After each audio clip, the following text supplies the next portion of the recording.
Inulan po ang ilang bahagi ng Metro Manila kagabi at kaninang umaga dahil dito may ilang kalsada na binaha. Hingi po tayo ng update mula kay Boy Sandigan ng MMDA Monitoring and Flood Control. Magandang umaga po, Ginoong Sandigan. Si Mariz Umali po ito. Hello, good morning po. Una po sa lahat, Ginoong Sandigan, ano-ano po yung bahagi ng Metro Manila na bahasa ngayon? Good morning din po.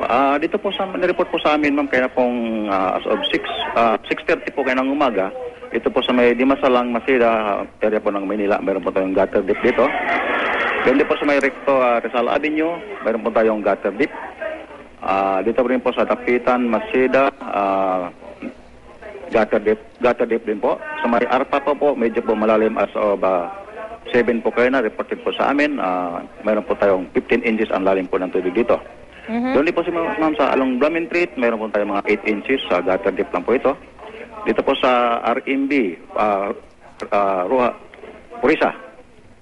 Dito po as of 6:30 po, in-report po sa amin na hindi po nadadaanan ng mga light vehicle, pero as of 8 po, reported po sa amin na clear na po ito, passable na po sa lahat ng uri ng sasakyan. At ganoon po dito sa may M. de la Puente at pagaraan po ng railroad track. Meron po tayong 15 inches na reported po kayo ng 6:30 po ng umaga.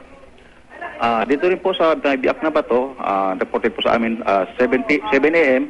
Merong 10 inches pero as of 7:30 po, reported po sa amin subsided po at ito. Doon din po ma'am sa may Espanya Lacson, sa oras na ito, mayroon po pong tubig, 5 to 7 inches po. As of na po, yun lang po ang reported sa amin. Dahil po ba sa baha na yan, marami pa rin pong kalsada ang kung saan talagang usad pagong ang mga sasakyan, traffic po, matindi? Po, ganun po talaga, medyo po nabababa lang tapo ng sakyan dahil po sa mayroong pagtubig, pero po nakakadaan naman po sila.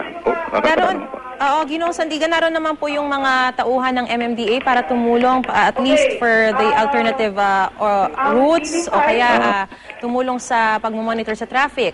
Po ma'am, sa oras po na ito ma'am, may instruction po ang aming Boten Chairman na si Atty. Francis Tolentino. Lahat po naming District Operation Engineers ng Flood Control, nakapokus po sila sa area po ng Manila, lalo po sa Sampaloc area po. Dahil po yan lugar na binaba po sa oras ito. Alright, maraming salamat po Mr. Boy Sandigan ng MMDA Monitoring and Flood Control.